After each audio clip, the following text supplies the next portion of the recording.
And for more analysis, we are joined from Cairo by Hani El Gamal, the researcher in regional and international affairs, and Mohammed Osman, the international relations specialist. Welcome, gentlemen, and thank you for joining me here today at In Depth. Let me start off with Mr. El Gamal. How do you think, sir, does the Israeli public receive maybe the decision of a ceasefire with Iran after 12 days of mutual bombing?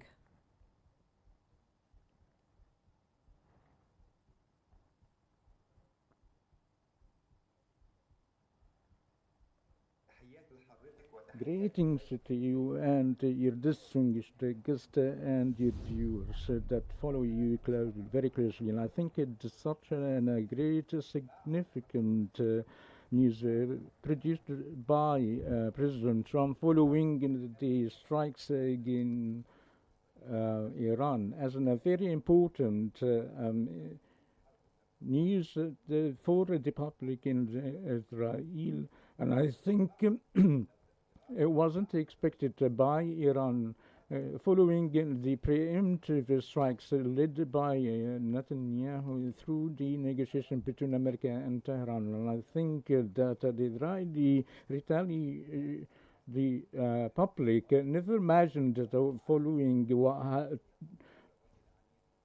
what happened with Hamas and to receive such a news, and Iran has managed to rearrange its purpose, not just to retaliate to the Israeli strikes, but hitting Israel in a very central area such as in Haifa, and paid a great concern to strike the social Israeli infrastructure to flee under the shelter, perceived that the security cover either made by the air-through apparatus or all such a security system never managed to stand with the Iranian air drones and the ballistic missiles. Such a resolution was a very turning point to return the calm down in the Israeli society and to return to the political consent agreement. As it was an international political will led by America to halt the military actions against Iran, so the Israeli society is calling all the international community to cessation of the fighting with Gaza and the exchange of the captives and prisoners. Israel, despite its announcement itself that it won, according to the report, but it was affected by a great casualties that manifested by the solidarity of the social and security infrastructure. And even Netanyahu presented such attacks that was a victory, and by management to draw in America to be engaged in the war and to have a great impact on the far right current in the inside America and to confront its extension in the Middle East. Okay, so let me move to Mr. Osman. I'm sorry to interrupt, but let's move to Mr. Osman now. Trump hints at some good news soon on Gaza following his meeting with the NATO's Secretary General in The Hague. What could this mean, do you think, in concrete terms? And do you think it suggests the U.S. pressure on Israel, maybe or not? Thank you for having me, Salma. It's way too early to tell whether the United States would exercise any substantial pressure on Israel with regards to Gaza or not, especially that the United States is preoccupied with many other global issues and regional issues, most recently the Israeli war on Iran, of course, the Russia-Ukraine war, the trade wars as well, the issue of the tariffs and the tensions with China, among other things. So it doesn't seem that Gaza features among the top priorities of President Trump's foreign policy. At least this is what we have seen over the past a few months of the Trump presidency. We have heard several times President Trump saying that he has good news for Gaza. And the next thing you know, we find more escalation and more massacres and more occupation and acquisition of Palestinian land in Gaza by the Israeli army of occupation. Israel now occupies about 50% of the Gaza Strip, has managed to massacre over 55 documented people have been killed. These are the documented fatalities.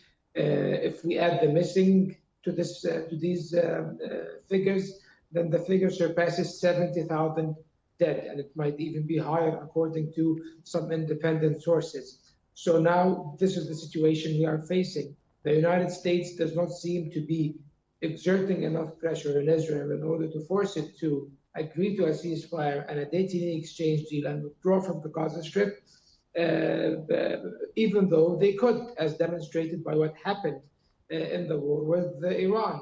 Upon Trump's orders, this war ended only after 12 days. It began with his blessing and it ended with his command.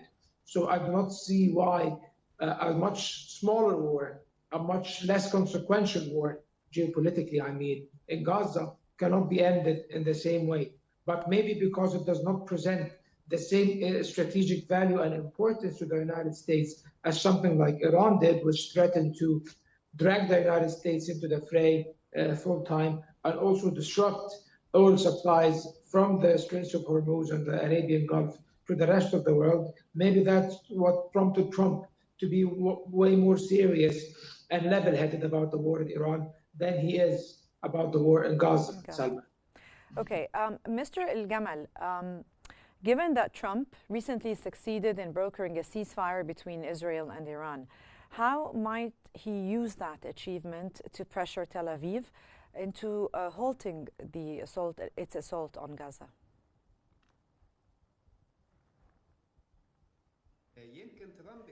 Trump produced himself since his second term that he is a man of peace. That was manifested in his electoral program, through which it is end all the conflict, starting from Russia-Ukraine conflicts or the ongoing war between Israel and Hamas. This matter has succeeded larger scales in calming down the tensions between Ukraine and Russia. But with respect to the conflict between Israel and Hamas, was very engaged by sending Witkoff, and even before his taking office, that decided to make some sort of a truce. So he had managed to present Witkoff as his own envoy and to establish a truce by the assistance of Egypt and Qatar in order to try some sort of to processing the capacity between the two sides. But swiftly, Israel was very reluctant to this respect, either to complete the truce along with delivering the humanitarian aid, so managed to influence the American resolution that seemed very much biased away of Hamas and Egypt and Qatar as mediators. So there was some sort of a problematic issue in dealing with Hamas without having any right with this regard. Some other proposal prevented by Witkoff to lead to some sort of a truce, but not in favor with Hamas, not to participate in any development processes within the Strip, and even the neutral committee to be formed within the Gaza Strip, or even to have any form, but on the contrary, to make further displacement of Hamas leaders. So such conditions were unjust. Following that, some voices requested Trump to go in that path, if he wished to make a man practically Following the end of the confrontation between Israel and Hamas, we've already returned to the corner one, which is the conflict between the integration strength and resistance, and to have some sort of activation, either politically, or economically, or diplomatically, as Israel presence supported by America and EU, and supported following after the regional understanding took place, and the resistance axis led by Iran in the Middle East rejected this kind of integration in the Middle East, and this dilemma was the turning point to solve the problem caused erratically. If Trump pressured on Netanyahu... Can I take the question back again to Mr. Osman? Sir, do you think the internal political pressure, maybe, can force Netanyahu to reconsider ending the war on Gaza, Mr. Osman? It is expected that now that the war with Iran is over, this very brief moment of political unity and solidarity inside Israel will be over with it. And Netanyahu will have to face, once again, pressure from the Israeli opposition and as well as the families of the detainees in order to end the war on Gaza and ratify or make an exchange deal for the remaining detainees in Gaza, whether the corpses or the living detainees. And there will be substantial pressure. However, it is rather questionable whether this pressure will be as strong as it used to be before the war with Iran. The latest polls by the Israeli Channel 12, for example, has revealed that Netanyahu's popularity now, or approval rating, stands at around 56 or 57%. This is substantially high. This is way higher than it was before the war with Iran. So now he has much more popular support because a big part of the Israeli public see that the war with Iran was a success. Even Netanyahu claimed victory, even though they did not accomplish the goals they went out to accomplish according to their own announcements in this operation that they called Rising Line. However, at the end of the day, the Israeli public believes that because Iran's nuclear capabilities were curtailed, then this was a success and a victory. So now he is in a stronger political position. However, this will not be sustainable.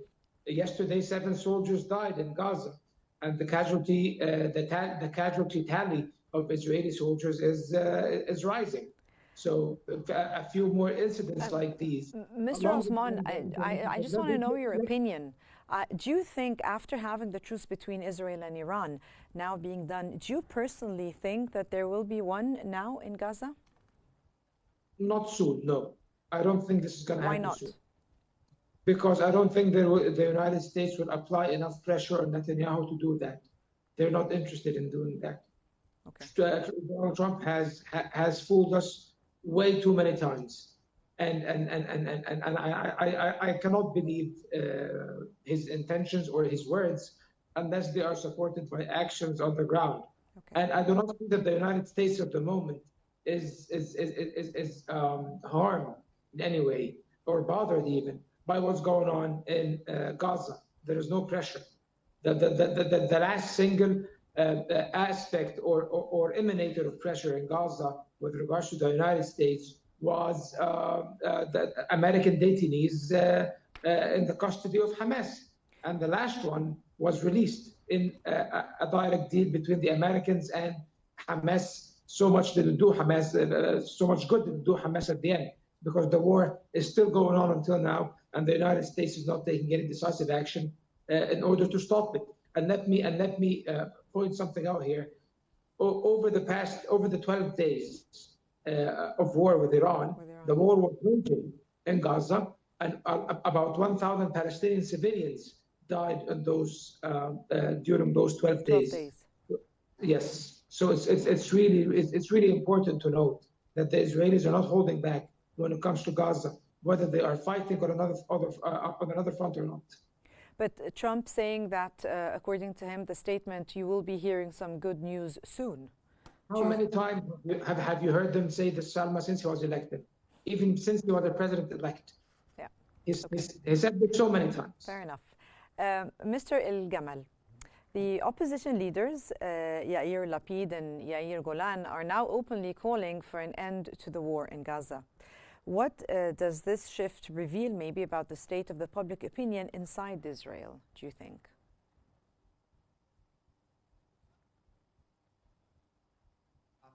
I think such a shift affirms the Greek casualties affected by Israel. Firstly, it's a war with Gaza that exhausted a great portion of military infrastructure that give some changes before the far-right coalition. And let me say that the coalition's deed was some sort of to move forward before the far-right coalition to take the crisis of mistrust and the majority. And back to this idea, the trying to invest this matter to halt the militarily deed in Iran and to have the military action in Gaza and the return of captives.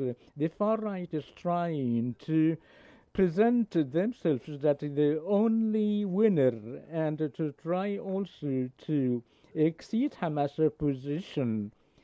But what happened is to encourage this victories picture presented by the far-right coalition. And I think that opposition voices was raised to force the far-right coalition to head into Cairo in order to have a new engineering of an agreement to come in an agreement of humanitarian truth through which Israel would resume or let the captives to return back. So the government might respond to such calls and to hinder the opportunity of withdrawing the trust or to create a constitutional crisis or to exploit what happened today in order to further violence and to eliminate Hamas. And I think the qualitative operation affirms its ability to resume its exhaustion the military establishment. So having central points for Israel through which to distribute the humanitarian aid from one hand to monitor Hamas movement and to completely eradicate the movement. Mr. Osman, coming back to you again, sir. On the day of the ceasefire with Iran coming into effect, at least 71 Palestinians were reported dead, as you just mentioned, and things were escalating while the truce was being completed. More than half of them shot while waiting for food. Are the Israeli attacks on aid seekers fueling wider international backlash, do you think, in your opinion? I think they did, or at least so it seemed, until the war started with Iran. And what we saw afterwards was that the European powers who were shifting their positions to be more critical towards Israel, like France and the United Kingdom, suddenly shifted back and reverted to fully supporting Israel and completely ignoring Gaza after they were raising their voices in an uproar over the humanitarian catastrophe going on over there, to the extent that France indefinitely postponed the two-state solution conference that was supposed to be held in June in New York at the United Nations. And so far, there has been no talk whatsoever about convening this conference, and no one is even discussing it again, as if they found the Iran-Israel war as a very convenient way to evade any moral responsibility towards what's going on in Gaza and to escape the burden of taking any action, concrete action against Israel. They were promising sanctions. They were convening a conference on the two-state solution. They were challenging Israel. They were calling Israel, accusing Israel of committing war crimes. But all of a sudden now, Mr. Osman, I'm sorry, I will have to interrupt. And that was Mr. Hani El-Gamal, the researcher in regional and international affairs, and Mr. Mohammed Osman, the international relations specialist. Thank you so much for joining me and for your insights. And now we move on to the US President, Donald Trump, speaking at the NATO summit in The Hague.